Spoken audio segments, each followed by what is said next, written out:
كما صليت على آل إبراهيم إنك حميد مجيد اللهم بارك على محمد وعلى آل محمد كما باركت على آل إبراهيم إنك حميد مجيد سبحانك لا علم لنا إلا ما علمتنا إنك أنت السميع العليم اللهم إنا نسألك علما نافعا ورزقا طيبا وعملا متقبلا ربنا آتنا في الدنيا حسنة وفي الآخرة حسنة وقنا عذاب النار وصلى الله على النبي محمد والحمد لله رب العالمين. Tuan-tuan, puan-puan, hadirin yang dirahmati Allah Subhanahu wa taala, ikhwati fillah, sayyidati wa sadati, al-hudur al-kiram. Ini adalah perjumpaan kita yang pertama untuk mempelajari sirah Nabi sallallahu alaihi wasallam. Hadza huwa liqa'una al-awwal li dirasati siratin Nabi sallallahu alaihi wasallam. Naghusu min khilaliha ila bihari siratin nabawiyah, di mana dalam pertemuan ini kita akan berkembara ke lautan sirah Nabi sallallahu alaihi wasallam. Kita mencari mutiara yang indah dari kehidupan Nabi sallallahu alaihi wasallam. Naghusu ila bihari siratin nabawiyah al-atirah al-jamilah. Nabhath an la'ali hisan wa durar saniyah min hayatin Nabi sallallahu alaihi wasallam. Dan sebelum kita memulakan majlis ilmu ini, saya ucapkan terima kasih kepada semua yang hadir, kepada tuan-tuan dan puan-puan, juga kepada guru kita Al-Fadhil Al-Syekh Muntasir Abdul Basit. Qabla an nabda darsana nurahib بالضيوف الكرام بالحضور الكرام وخصوصا إلى شيخنا الفاضل الأستاذ منتصر عبد الباسط. كيف حالك يا أستاذ؟ الحمد لله أهلا. بس الصوت لسه قافل.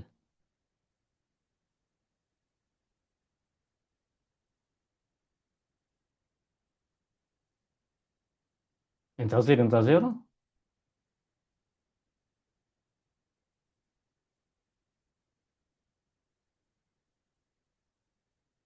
نعم، يمكنك أن تفتح الميكروفون.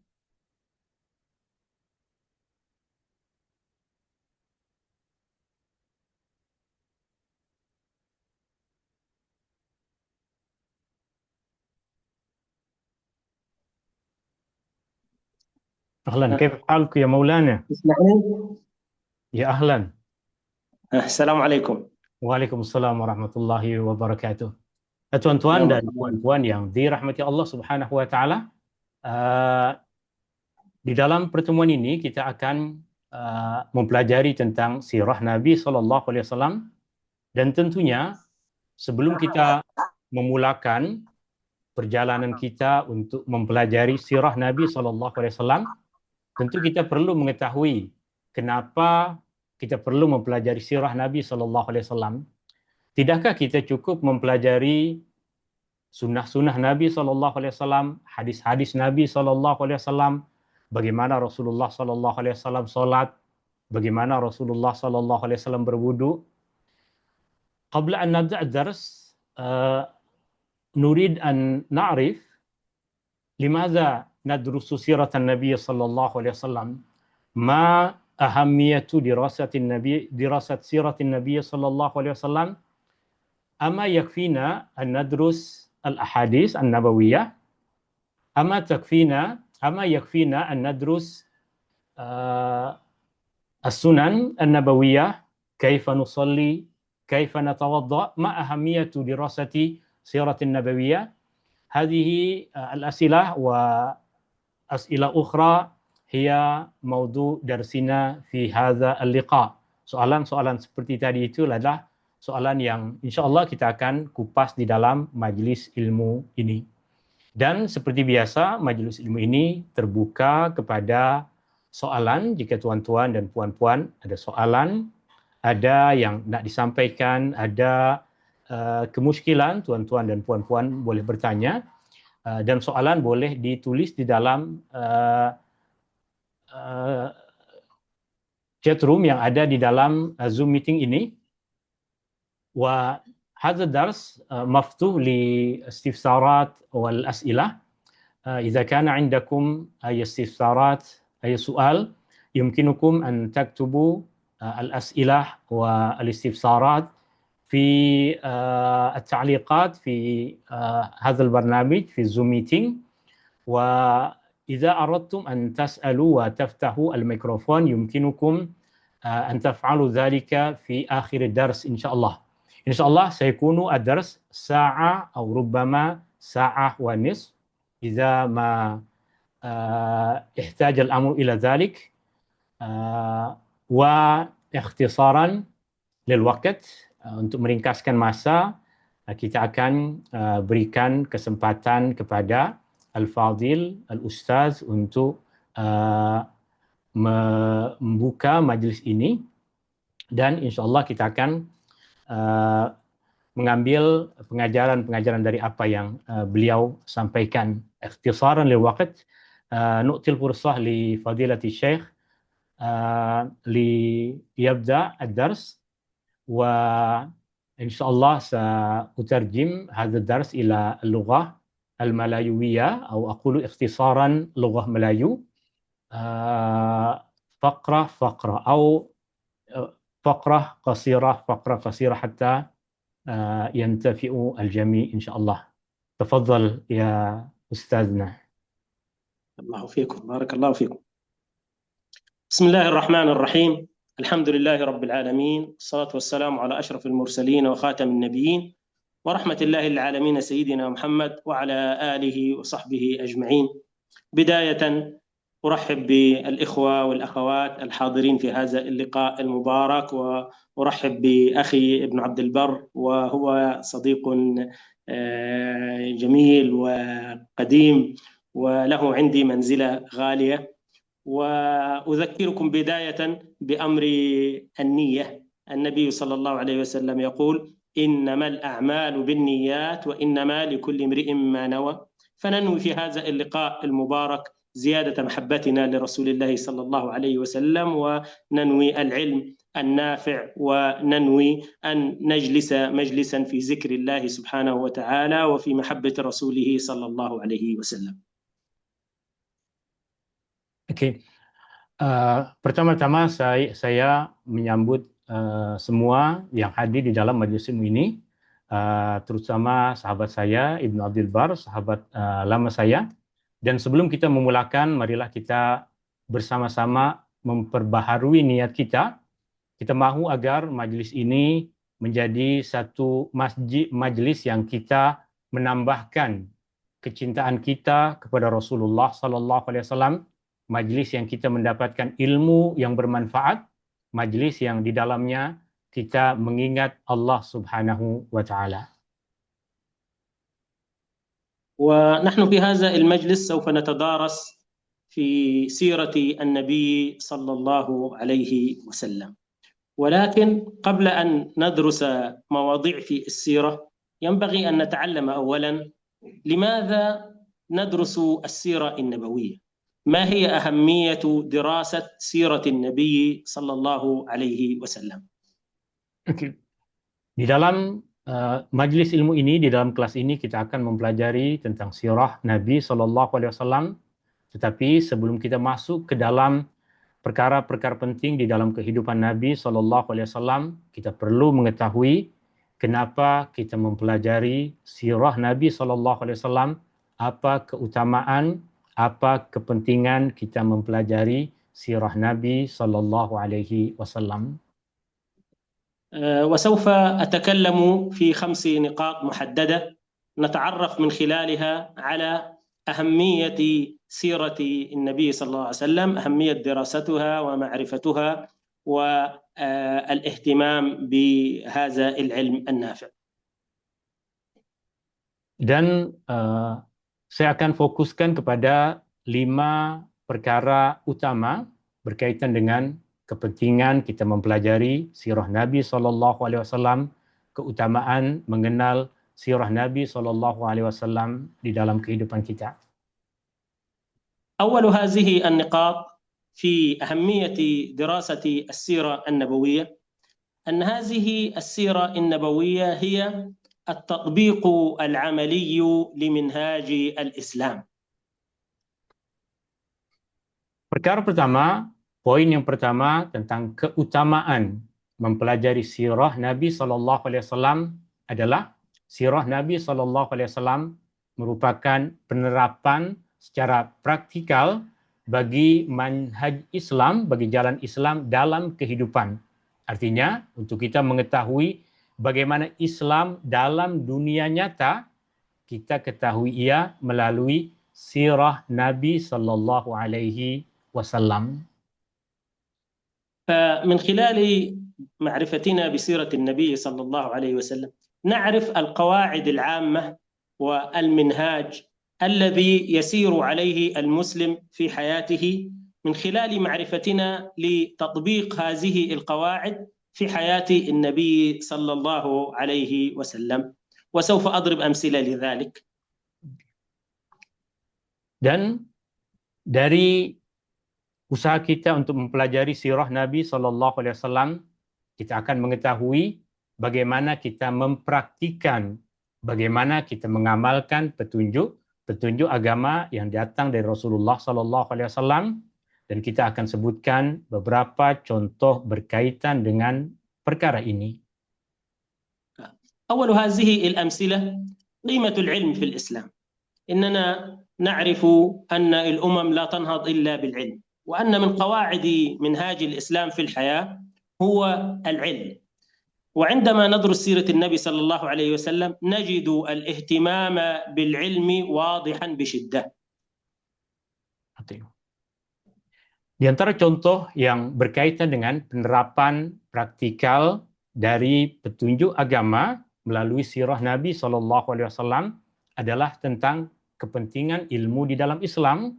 Dengan mempelajari sirah Nabi SAW, dengan mempelajari kehidupan Rasulullah SAW, kita akan mengetahui bagaimana kepentingan ilmu pada diri Rasulullah SAW, kepentingan ilmu di dalam agama Islam. فنجد في سيرة النبي صلى الله عليه وسلم الاهتمام بالعلم واضح. مثلا أول آية نزلت على النبي صلى الله عليه وسلم هي اقرأ باسم ربك الذي خلق. السورة التي بعدها هي سورة نون والقلم. في غزوة بدر نجد أن النبي صلى الله عليه وسلم كان يعطي الأسير الحرية من المشركين بشرط أن يعلم 10 من أبناء المسلمين القراءة والكتابة. فعندما ندرس كل ذلك نعرف أهمية العلم في حياة النبي صلى الله عليه وسلم وفي الإسلام.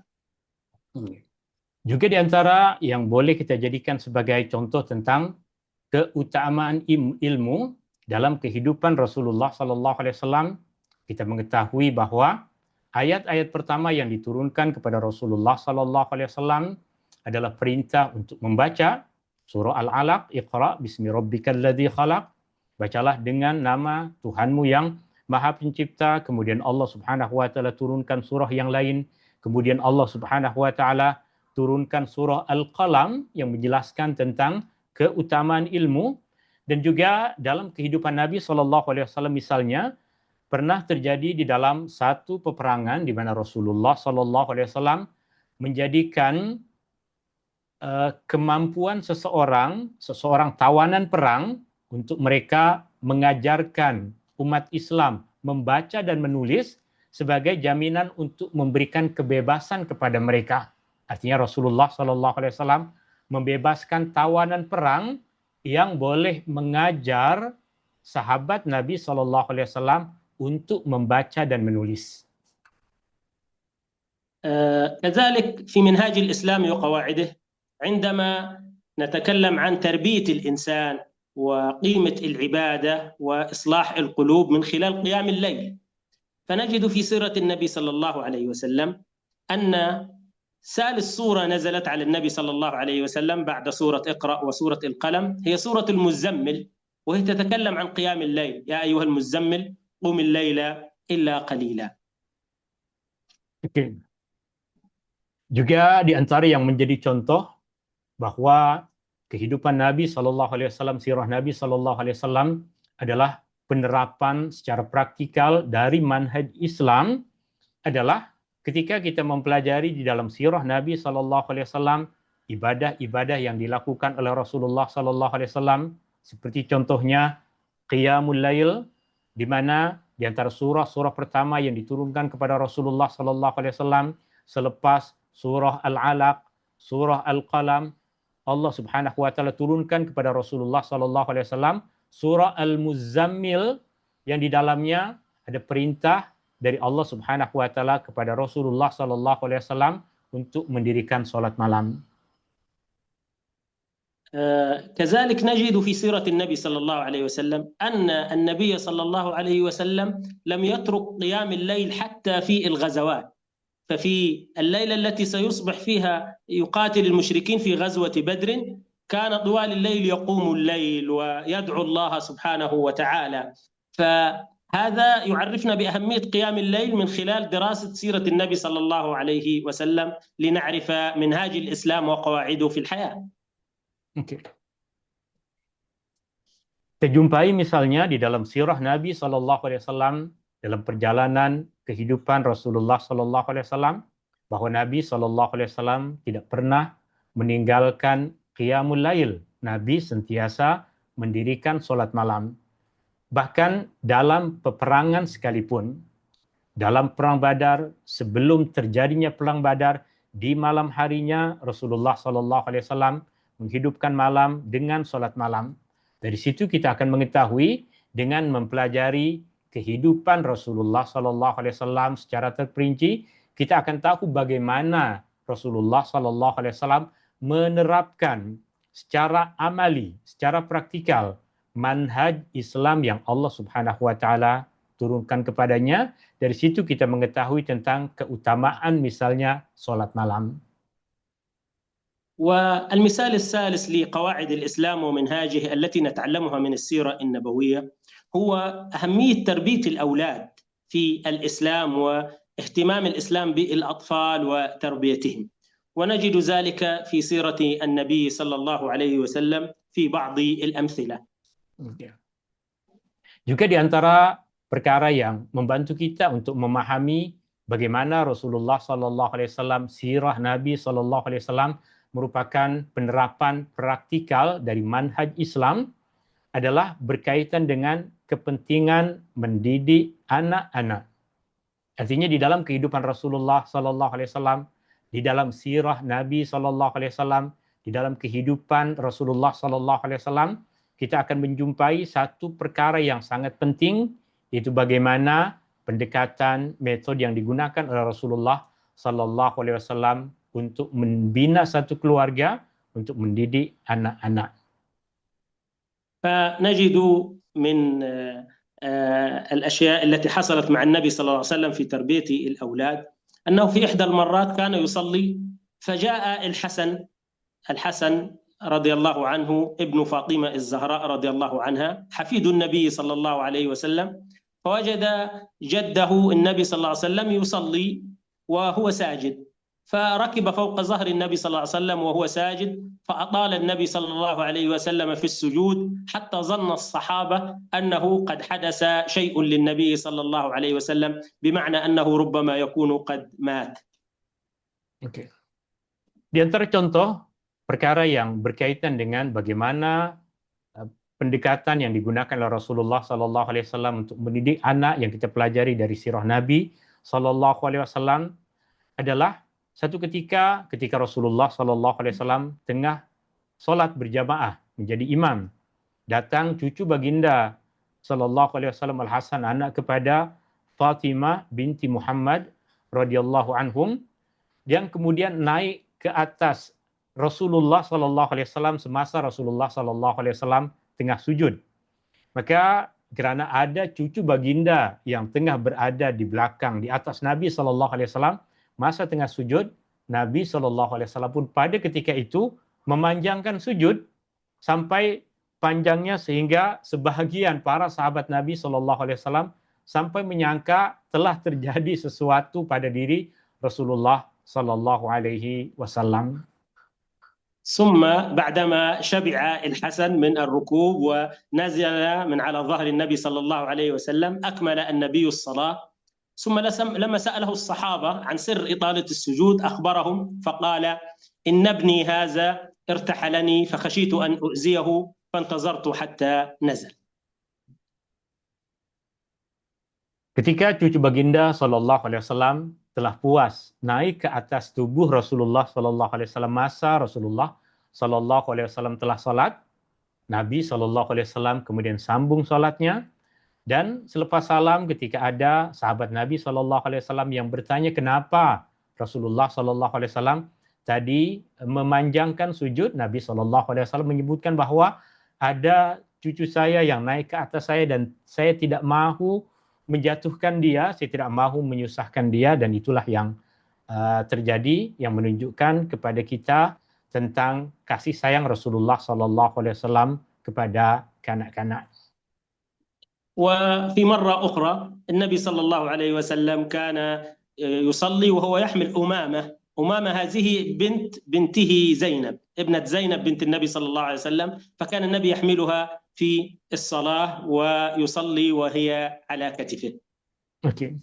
Juga di antara yang kita jumpai di dalam kehidupan Nabi Shallallahu Alaihi Wasallam berkaitan dengan mempraktikkan manhaj Islam dalam kehidupan, berkaitan dengan mendidik kanak-kanak, Rasulullah Shallallahu Alaihi Wasallam pernah solat dalam keadaan menggendong cucu baginda, yaitu Umamah, anak kepada Zainab radhiyallahu anhuma, di dalam salat, dan Nabi SAW melakukannya di dalam salat berjamaah. وفي موقف آخر النبي صلى الله عليه وسلم كان في بيته ودخل عليه واحد من الصحابة فوجد النبي صلى الله عليه وسلم جالسا على يديه وركبتيه مثل الحصان أو الجمل، وفوق ظهره يركب الحسن والحسين والنبي يلاعبهما، فقال الرجل للحسن والحسين: نعم الجمل جملكما، فقال النبي صلى الله عليه وسلم: ونعم الراكبان هما. Okay. Pernah satu ketika juga yang menjelaskan tentang keadaan kecintaan Nabi SAW kepada anak cucunya adalah suatu hari pernah ada seorang sahabat Nabi SAW datang ke rumah Rasulullah SAW, dan Rasulullah SAW tengah memperkenankan kedua cucunya untuk naik di belakang Nabi SAW, dan Nabi SAW bergerak di atas tanah bagaikan unta yang tengah berjalan. Maka sahabat tadi dengan tersenyum berkata kepada mereka, ini adalah unta yang terbaik. Kemudian Rasulullah SAW mengatakan, yang naik di atas saya adalah dua orang penunggang yang sangat terbaik. إذن من هذه الأمثلة إذا أردنا أن نتكلم عن منهاج الإسلام وقواعده في مسألة قيمة العلم، في مسألة قيام الليل وتربية الفرد، في مسألة تربية الأولاد في الإسلام، نعرف ذلك من خلال مواقف سيرة النبي صلى الله عليه وسلم وكل قواعد الإسلام الأخرى ومنهاج الإسلام عموما. كلما ندرس سيرة النبي صلى الله عليه وسلم سنتعرف على هذا المنهاج وهذه القواعد التي هي تطبيق لقول الله تعالى: اهدنا الصراط المستقيم. Okay.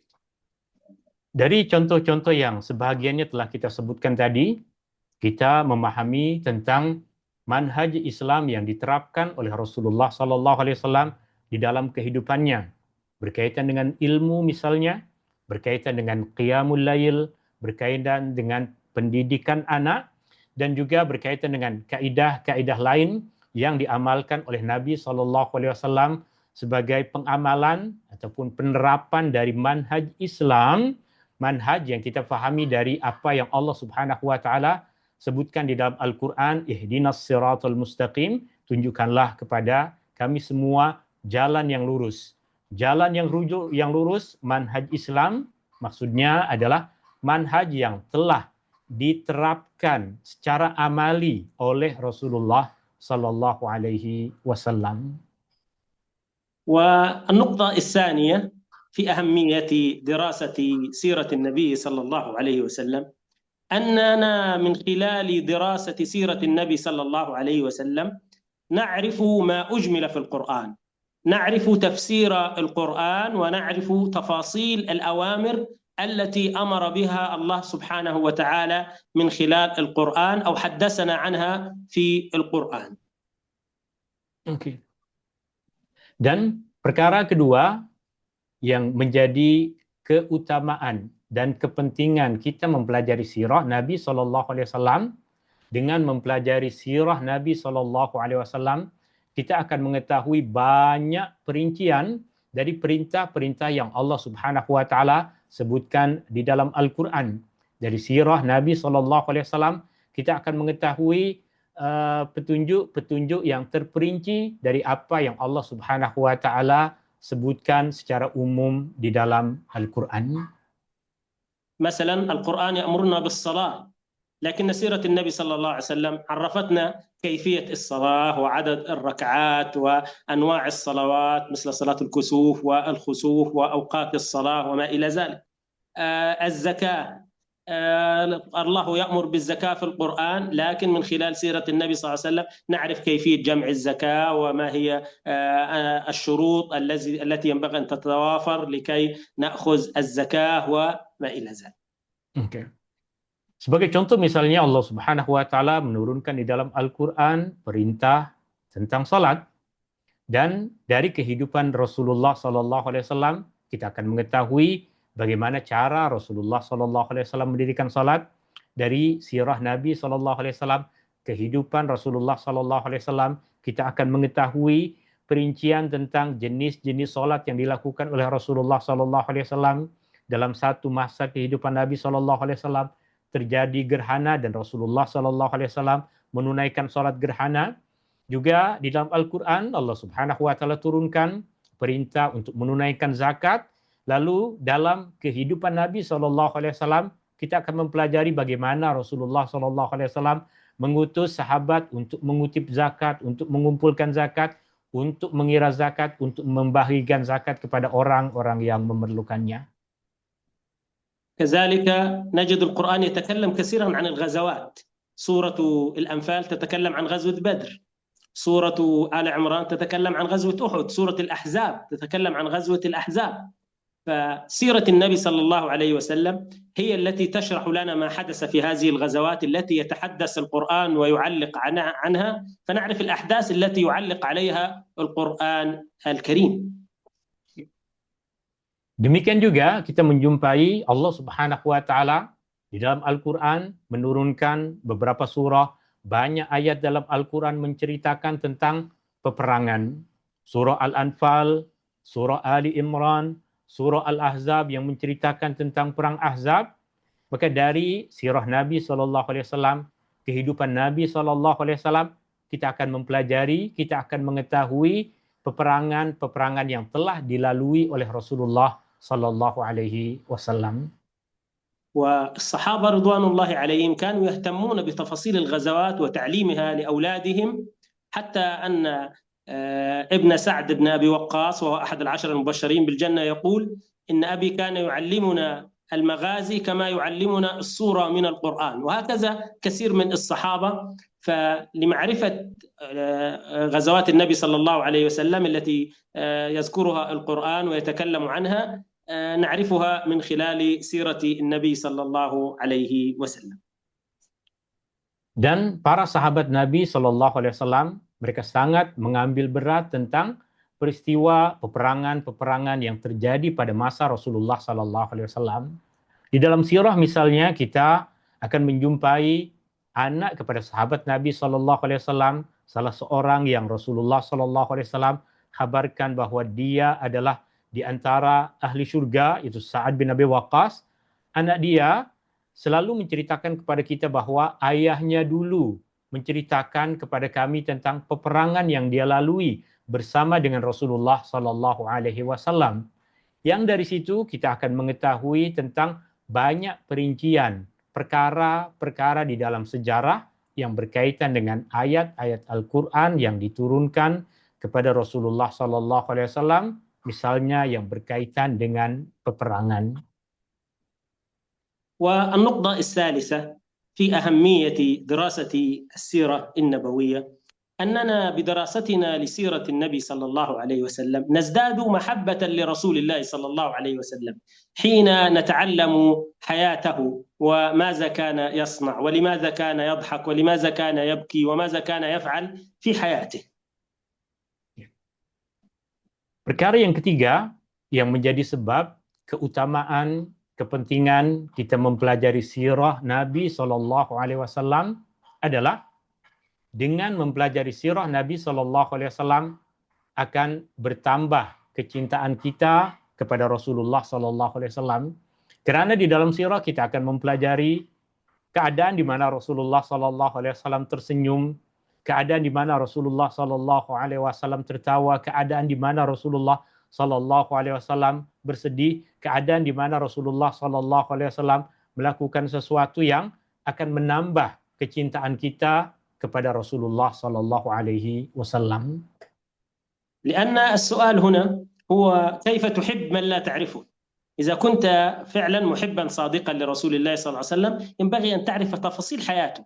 هل يحب أحدا وهو لا يعرفه ولا يعرف قصة حياته وأحواله جيدا؟ ونحن نحب رسول الله صلى الله عليه وسلم ولهذا ندرس سيرته لنزداد معرفة به صلى الله عليه وسلم ومحبة له. Maka soalan yang perlu kita tanyakan kepada diri kita adalah bagaimana mungkin kita boleh mencintai seseorang yang kita tidak kenal? Bagaimana dalam kehidupan kita boleh sayang dengan orang yang kita tak kenal? Maka adakah kita betul telah mengenal Rasulullah SAW? Adakah kita telah mengenal dengan pasti Rasulullah SAW? Yang jika kita tak kenal, macam mana boleh tumbuh kecintaan kita kepada Rasulullah SAW? Bagaimana boleh bertambah kecintaan kita kepada Rasulullah SAW kecuali jika kita mengenalnya? وقد حفظ لنا الصحابة والعلماء من بعدهم أدق التفاصيل في حياة النبي صلى الله عليه وسلم حتى أننا نعرف حياة النبي في داخل بيته ومع أزواجه وفي علاقته الزوجية. وهذا من سر تعدد أزواج النبي صلى الله عليه وسلم أن الله يأمرهن فيقول واذكرن ما يتلى في بيوتكن من آيات الله والحكمة. فالحكمة هي سنة النبي صلى الله عليه وسلم. فعرفنا أدق تفاصيل حياة النبي صلى الله عليه وسلم من خلال أزواجه ومن خلال أصحابه ثم العلماء الذين حفظوا لنا هذا في سيرة النبي صلى الله عليه وسلم. Okay. Para sahabat Nabi SAW telah menyimpan bagi kita, telah menghafalkan bagi kita, telah mengajarkan bagi kita perincian-perincian yang sangat terperinci dalam kehidupan Nabi SAW. Apa yang Rasulullah SAW lakukan di luar, apa yang Rasulullah SAW lakukan di dalam rumahnya, bahkan di antara perkara yang menyebabkan Rasulullah SAW memiliki istri lebih dari satu adalah kita boleh mengetahui banyak perkara yang terjadi di dalam rumah Rasulullah SAW, di dalam rumah tangga Rasulullah SAW, di dalam pergaulan keseharian Rasulullah SAW dengan istrinya, dan Allah Subhanahu Wa Taala perintahkan kepada istri-istri Nabi SAW di dalam Al-Quran. Allah Subhanahu Wa Taala berfirman yang bermaksud, Allah berfirman, "Wadhkurna ma yutla fi buyutikunna min ayatillahi wal hikmah." Dan sebutkanlah wahai istri-istri Nabi, ayat-ayat yang dibacakan di dalam rumahmu, ayat-ayat Allah dan hikmah. Dan maksud dari hikmah adalah sunnah Nabi SAW. Dan juga para ulama telah menghimpunkan kepada kita apa yang diriwayatkan dari para sahabat tersebut berkaitan dengan perincian yang terjadi di dalam keseharian kehidupan Rasulullah sallallahu alaihi wasallam. فنزداد محبة لرسول الله صلى الله عليه وسلم بمعرفتنا من خلال السيرة بتفاصيل حياته صلى الله عليه وسلم. النبي الزوج والنبي المحب والنبي الأب، والنبي كصاحب، والنبي كقائد ومجاهد، والنبي كداعية ومعلم. كل هذه التفاصيل نعرفها من خلال سيرة النبي صلى الله عليه وسلم، والنبي صلى الله عليه وسلم قد حاز الكمال في سائر جوانب حياته.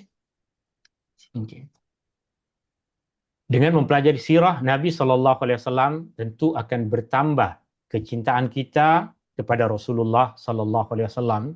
Rasulullah SAW sebagai seorang suami, Rasulullah SAW sebagai orang yang sayang kepada ahli keluarganya, Rasulullah SAW sebagai seorang ayah, Rasulullah SAW sebagai seorang sahabat kepada para sahabat, Rasulullah SAW sebagai seorang pemimpin, sebagai seorang pejuang, Rasulullah SAW sebagai seorang pendakwah, Rasulullah SAW sebagai seorang guru, dan Rasulullah SAW telah mencapai kesempurnaan pada semua perkara itu. والنقطة الرابعة في أهمية دراستنا لسيرة النبي صلى الله عليه وسلم أننا من خلال معرفتنا بالسيرة نتعرف على كيف نطيع رسول الله، لأننا مأمورون بطاعة رسول الله صلى الله عليه وسلم، وكيف نتأسى برسول الله صلى الله عليه وسلم ونحن مأمورون بالتأسي والاقتداء بالنبي صلى الله عليه وسلم. قال تعالى: لقد كان لكم في رسول الله أسوة حسنة. Okay. Yang keempat, kenapa kita perlu mempelajari sirah Nabi SAW? Kenapa kita perlu mempelajari kehidupan Rasulullah SAW adalah agar kita boleh mengenal, mengetahui dengan pasti bagaimana kita melakukan ketaatan kepada Allah Subhanahu wa taala, bagaimana kita mencontoh Rasulullah SAW, bagaimana kita jadikan Rasulullah SAW sebagai teladan kita, bagaimana kita taat kepada Allah Subhanahu wa taala melalui satu contoh yang nyata dalam kehidupan kita sehari-hari, yaitu dengan mempelajari kehidupan Rasulullah sallallahu alaihi wasallam. فمن خلال دراستنا للسيرة النبوية نتعلم السنن، كيف نقتدي ونتأسى بالنبي صلى الله عليه وسلم. والنبي يقول لنا: عليكم بسنتي وسنة الخلفاء الراشدين المهديين من بعدي. فكيف نقتدي بسنة النبي ونحن لا نعرفها، وإنما نعرفها من خلال السيرة ومن خلال حياة النبي صلى الله عليه وسلم حتى نستنى به ونقتدي به صلى الله عليه وسلم. Artinya, bagaimana mungkin kita boleh mengikuti Rasulullah sallallahu alaihi wasallam? Bagaimana mungkin kita boleh menjadikan Rasulullah sallallahu alaihi wasallam sebagai contoh, sebagai teladan di dalam kehidupan kita? Rasulullah sallallahu alaihi wasallam yang pernah bersabda, "Alaikum bisunnati wa sunnatil khulafa'ir rasyidin al-mahdiyyin min ba'di." Hendaklah kamu berpegang kepada sunnahku dan sunnah kepada khulafa-khulafa yang telah mendapatkan petunjuk selepasku. Bagaimana kita boleh mengetahui tentang perkara yang disunnahkan oleh Rasulullah sallallahu alaihi wasallam jika kita tidak mengenal Rasulullah sallallahu alaihi wasallam, tidak mengetahui kehidupan Rasulullah sallallahu alaihi wasallam, kita tidak dapat mengetahui perkara itu kecuali dengan mempelajari kehidupan Rasulullah sallallahu alaihi wasallam. والنقطة الأخيرة والخامسة في معرفتنا وأهمية معرفتنا بسيرة النبي صلى الله عليه وسلم وأهمية دراسة السيرة أننا من خلال معرفتنا بمسيرة الإسلام وسيرة النبي صلى الله عليه وسلم نأخذ العبرة لواقعنا، لأن التاريخ يعيد نفسه وهناك بعض الأمور التي تتكرر في مسيرة المجتمعات، فنتعلم ما حصل في حياة النبي صلى الله عليه وسلم لأجل واقعنا ولنتعلم كيف نتعامل في واقعنا كما تعامل النبي صلى الله عليه وسلم. Dan perkara yang kelima yang menjelaskan tentang keutamaan kepentingan kita mempelajari sirah Nabi SAW adalah kerana sejarah akan sentiasa berulang. Apa yang dulu terjadi pada masa Rasulullah SAW, kita akan jumpai terjadi dalam kehidupan kita. Apa yang dulu dihadapi oleh Rasulullah SAW dan para sahabat di dalam kehidupan akan banyak kita jumpai di dalam realiti kehidupan kita. Kita mempelajari sirah Nabi SAW, kita mempelajari kehidupan Nabi SAW, kerana kita tahu bahwa apa yang kita pelajari dalam kehidupan Rasulullah SAW dan para sahabat akan banyak kita jumpai di dalam kehidupan pribadi kita, akan banyak kita jumpai dalam kehidupan masyarakat kita, dan akan kita jumpai dalam kehidupan yang luas ini. نحن في مسيرة الإسلام وفي حياتنا كمسلمين نتعرض لبعض الأشياء التي حصلت مع المسلمين في بداية الإسلام، والنبي صلى الله عليه وسلم يقول لنا: بدأ الإسلام غريبا وسيعود غريبا. يعني بداية الإسلام قد تتكرر مرة أخرى، فيبدأ الإسلام كشيء غريب يستغربه الناس ثم يتمكن، ولن يظل غريبا. Dalam kehidupan kita sebagai umat Islam, seringkali terjadi pada keadaan kita perkara-perkara yang dulu terjadi pada masa Rasulullah Sallallahu Alaihi Wasallam. Sebagai contoh misalnya, ketika Islam datang, ketika Islam mula tersebar, Islam bermula dalam keadaan asing. Orang Islam dianggap sebagai sesuatu yang asing, sesuatu yang pelik, dan ini akan boleh kita rasakan pada banyak keadaan di dalam kehidupan kita. Kita terasa asing ketika mengamalkan sesuatu petunjuk yang diajarkan oleh Rasulullah Sallallahu Alaihi Wasallam. Keadaan asing yang dulu pernah ada pada masa Rasulullah Sallallahu Alaihi Wasallam, terkadang kita jumpai di dalam kehidupan kita. Tapi tentunya keadaan tersebut akan bertukar, dan apa yang terjadi pada kita juga kita yakin mesti akan bertukar. فالمسلمون في بداية الإسلام كان الذي يمسك على دينه مثل الذي يقبض على الجمر، وفي آخر ونحن أحيانا يحدث في بلاد المسلمين أن الذي يستمسك بدينه يكون مثل القابض على الجمر، وأخبرنا النبي صلى الله عليه وسلم بذلك: يأتي على الناس زمان يكون القابض على دينه مثل القابض على الجمر. فكيف تعامل المسلمون عندما كانوا يقبضون على دينهم مثل الجمر، ونتعلم كيف نفعل نحن عندما تتكرر مثل هذه الأحداث في حياتنا.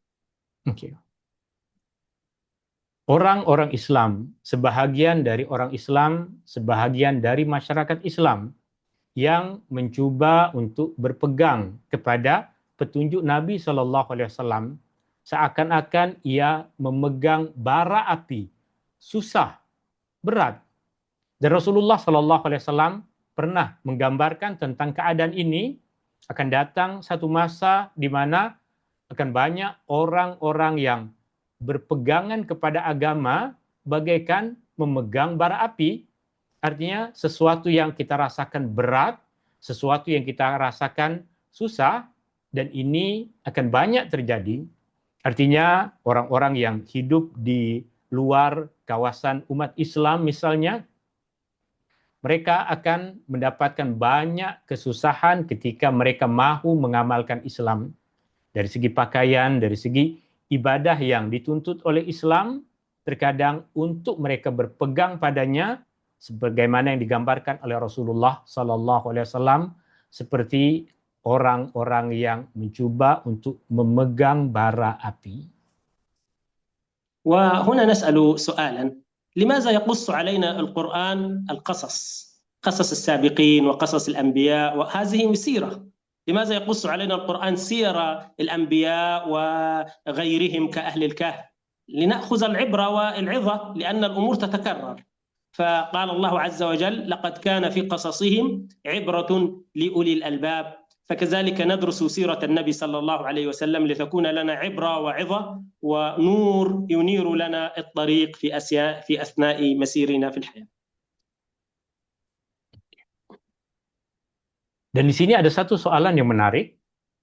Kenapa Allah Subhanahu wa taala di dalam Al-Qur'an banyak menceritakan tentang kisah umat-umat terdahulu?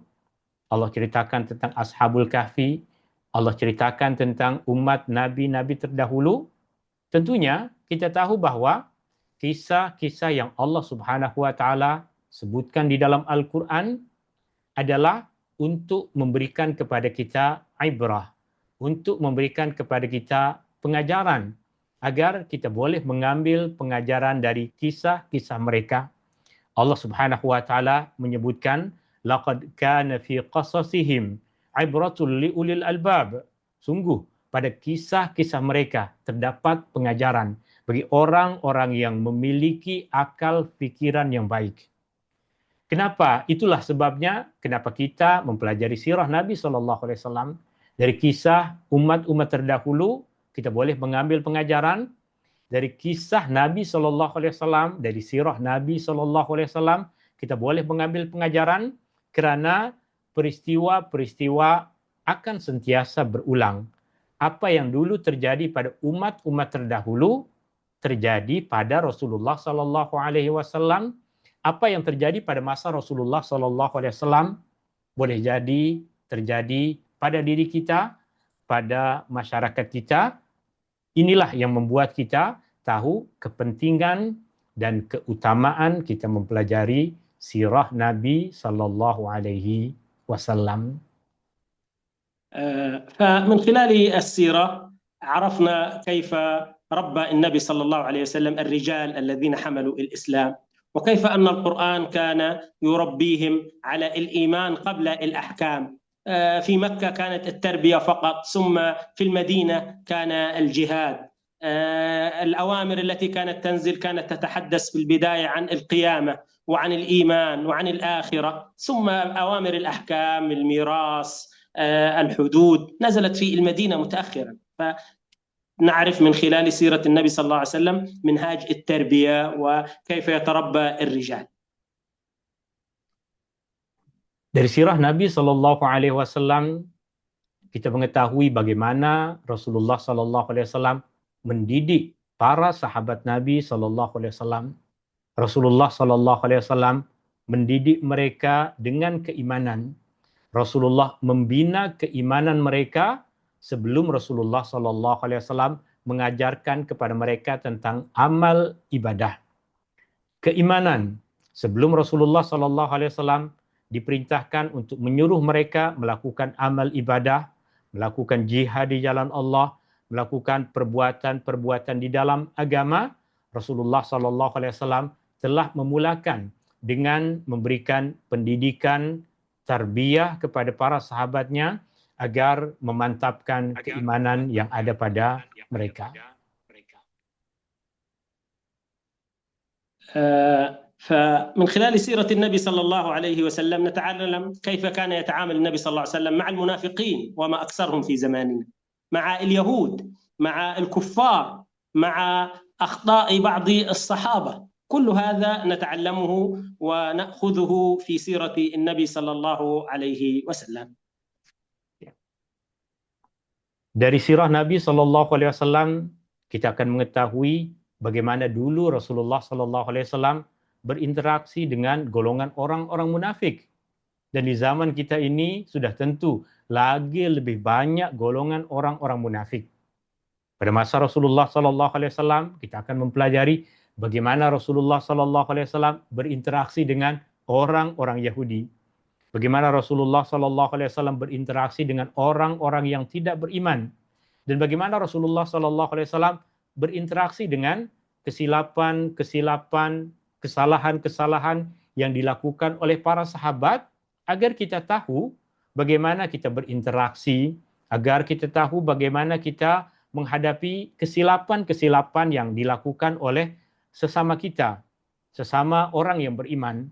Bagaimana sikap Rasulullah SAW terhadap kesilapan yang dilakukan oleh para sahabat, macam itulah sepatutnya kita bersikap terhadap kesilapan-kesilapan yang dilakukan oleh saudara-saudara kita. فالنبي صلى الله عليه وسلم مرت معه في حياته سائر الأحداث التي قد تحدث معنا وتتكرر: النصر والهزيمة، الفرح والبكاء، أحداث كثيرة نتعلمها من سيرة النبي صلى الله عليه وسلم لأننا نحتاجها لأنها تتكرر مرة أخرى في حياتنا. Dan dalam kehidupan Rasulullah SAW telah berlalu banyak perkara, kemenangan, kekalahan, kegembiraan, kesedihan yang terjadi banyak kali dalam kehidupan Nabi SAW. Perkara-perkara seperti itu ialah yang akan kita jumpai di dalam kehidupan kita. Bagaimana umat Islam mendapatkan kemenangan, bagaimana umat Islam diuji dengan kekalahan, bagaimana umat Islam bergembira, bila masa umat Islam bersedih. Semua perkara yang dulu terjadi pada masa Rasulullah SAW banyak yang berulang dan kita saksikan di dalam kehidupan keseharian kita. هناك المرحلة المكية كان فيها الاستضعاف وكان فيها التربية. هناك المرحلة المدنية كان فيها الدولة وفيها القوة والتمكين والجهاد واستكمال التربية. هناك أحداث في سيرة النبي صلى الله عليه وسلم قد نمر بها مرة أخرى في حياتنا. Dalam kehidupan Nabi SAW ada kehidupan di mana Rasulullah SAW bersama dengan para sahabat masih berada di Mekah. Mereka pada masa itu berada dalam keadaan lemah. Pada masa itulah Rasulullah SAW membimbing dan membina, menterbiah keimanan mereka. Hinggalah kepada masa Rasulullah SAW hijrah ke Madinah, Allah Subhanahu wa taala memberikan kemenangan kepada Rasulullah SAW. Rasulullah SAW membina satu kekuatan. Rasulullah SAW membina satu negara di bawah kepemimpinan Rasulullah SAW. Perjuangan dan perjalanan yang terjadi pada Rasulullah SAW sama ada ketika Rasulullah SAW dan para sahabat berada dalam keadaan lemah, ataupun ketika Rasulullah SAW dan para sahabat tengah berada dalam keadaan kuat, tentunya mengajarkan kepada kita bagaimana sikap kita ketika kita berada dalam kedua keadaan tadi, keadaan yang lemah atau keadaan yang kuat. وفي الختام الله سبحانه وتعالى لم يقسم بعمر أحد إلا بعمر نبينا صلى الله عليه وسلم فقال: لعمرك إنهم لفي سكرتهم يعمهون. فإذا كان الله أقسم بعمر النبي صلى الله عليه وسلم يعني بحياته وسيرته، فكيف لا نعرف نحن يعني عمر النبي وحياته وسيرته. Dan sebagai penutup, tuan-tuan dan puan-puan yang dirahmati Allah Subhanahu wa taala, di dalam Al-Quran Allah Subhanahu wa taala pernah bersumpah demi kehidupan Nabi SAW pada firman-Nya, la'amruka innahum lafi sakratihim ya'mahun. Allah Subhanahu wa taala menyebutkan demi kehidupanmu, demi umurmu wahai Nabi Muhammad SAW. Artinya sesuatu yang disebut oleh Allah Subhanahu wa taala di dalam sumpah adalah sesuatu yang agung, sesuatu yang mulia, sesuatu yang patut untuk kita pelajari, sesuatu yang patut untuk kita mengambil pengajaran darinya. وإن شاء الله سوف تكون دروسنا عبارة عن أخذ للعظة والعبرة من سيرة النبي صلى الله عليه وسلم، فنجمع الأحداث من السيرة في موضوع معين لكي نتعلم ونأخذ العظة والعبرة حول هذا الموضوع. بارك الله فيكم. Dan insya Allah dalam pertemuan yang akan datang, kita akan mempelajari perincian kehidupan Nabi SAW yang kita akan bahas utamanya apa pengajaran yang kita ambil dari setiap peristiwa yang terjadi dalam kehidupan Rasulullah SAW. Artinya bukan setakat kita mengetahui peristiwa, tapi kita juga mengetahui apa ilmu dan pengajaran di sebalik peristiwa yang terjadi dalam kehidupan Rasulullah sallallahu alaihi wasallam.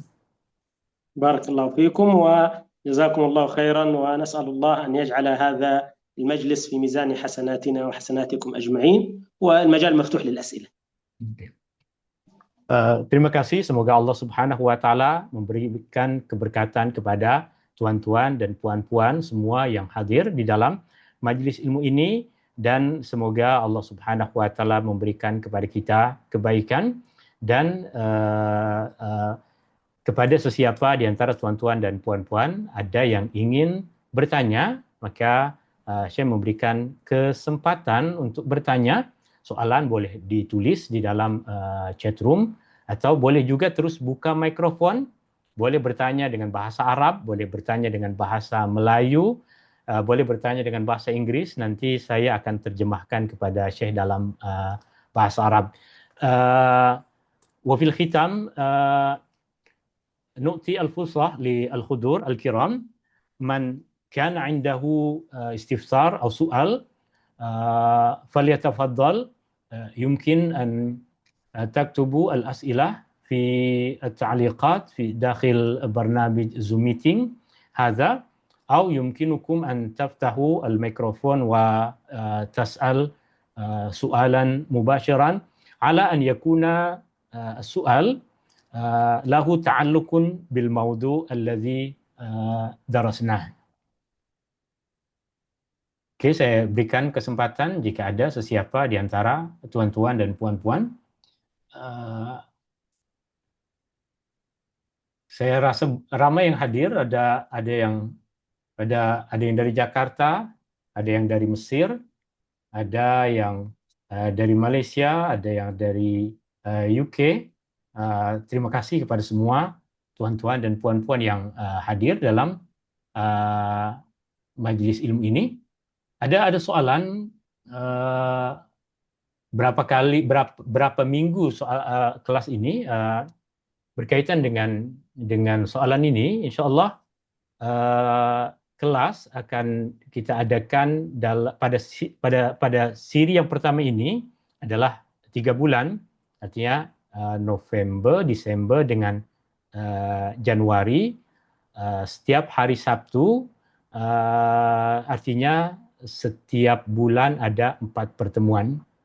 Artinya soal an hadhihi ad-durus mata satakun, wa ajabtu an hadha soal bi anna ad-durus satakun kulla yawm sabt fi as-sa'a ats-thalitha fi tawqit Malaysia, atau fi as-sa'a at-tasi'a sabahan في توقيت القاهرة. والدور الأول لهذه الدروس سيكون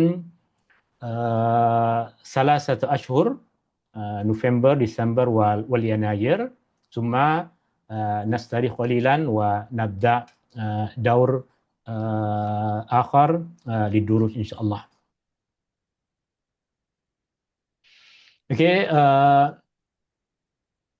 Tak ada soalan, maka saya akan tutup dengan satu soalan kepada Fadilat Syekh. Lam ajid as'ilah huna, fa khitaman nakhtim al-majlis bi su'alin wahid. Fi su'al min akhina Muhammad Mausul.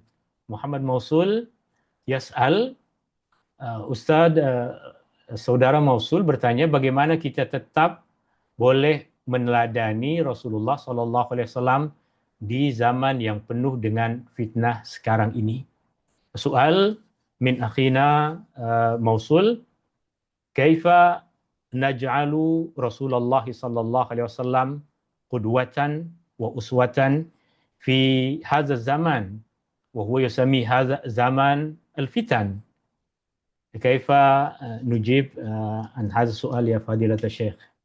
نعم، زمان الفتن أو زمان الشدائد مر على النبي صلى الله عليه وسلم كذلك، وسنجد في سيرة النبي صلى الله عليه وسلم أحداثا واجه فيها الفتن، فكلما نعرف سيرة النبي صلى الله عليه وسلم سنعرف كيف نقتدي به في مواجهة الفتن والشدائد والأزمات التي تمر بنا في حياتنا. النبي واجه المنافقين، واجه المشركين، وواجه الإيذاء والاستضعاف، وكل هذا مر على النبي صلى الله عليه وسلم. فبدراسة السيرة وبمعرفتنا لسيرة النبي صلى الله عليه وسلم وبمحبتنا لرسول الله صلى الله عليه وسلم سنقتدي به ونجعله قدوة لنا في هذا الزمان، ونستمسك بديننا بفضل معرفتنا بسيرة النبي صلى الله عليه وسلم. Oke. Zaman fitnah. Zaman fitnah telah terjadi pada masa Rasulullah Sallallahu Alaihi Wasallam. Rasulullah Sallallahu Alaihi Wasallam dan para sahabat telah menghadapi banyak fitnah, banyak kesusahan, banyak cabaran, banyak ujian. Rasulullah Sallallahu Alaihi Wasallam dan para sahabat perlu berhadapan dengan orang-orang munafik. Rasulullah Sallallahu Alaihi Wasallam dan para sahabat perlu berhadapan dengan gangguan yang besar di dalam kehidupan mereka. Dan dari sirah Nabi Sallallahu Alaihi Wasallam, dari kehidupan Nabi Sallallahu Alaihi Wasallam, kita akan mempelajari bagaimana sikap Rasulullah Sallallahu Alaihi Wasallam menghadapi zaman fitnah tersebut, bagaimana Rasulullah Sallallahu Alaihi Wasallam menghadapi ujian dan cabaran tersebut, dan dengan kecintaan kita kepada Rasulullah Sallallahu Alaihi Wasallam yang kita jadikan Rasulullah Sallallahu Alaihi Wasallam sebagai contoh dan teladan untuk menghadapi semua cabaran dan kesusahan itu, itulah bagaimana kita menjadikan Rasulullah Sallallahu Alaihi Wasallam tetap menjadi teladan kita meskipun pada zaman yang penuh dengan cabaran ini. Oke, terima kasih. Dan ada soalan yang berkaitan dengan adakah ada rakaman. InsyaAllah akan ada rakaman. Terima kasih Fadilatul Syekh dan juga semua yang hadir. Nashkuru Fadilatul Syekh Al-Ustaz Muntasir Abdul Basit Ad-Duwaini على هذه المحاضرة القيمة على هذا الدرس الجميل، وإن شاء الله سنلتقي في الأسبوع القادم مع رحلة جديدة في بحار السيرة النبوية.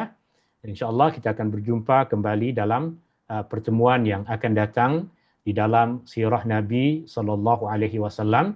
InsyaAllah kita ada rakaman untuk kelas ini dan insyaAllah saya akan kongsikan di dalam channel WhatsApp.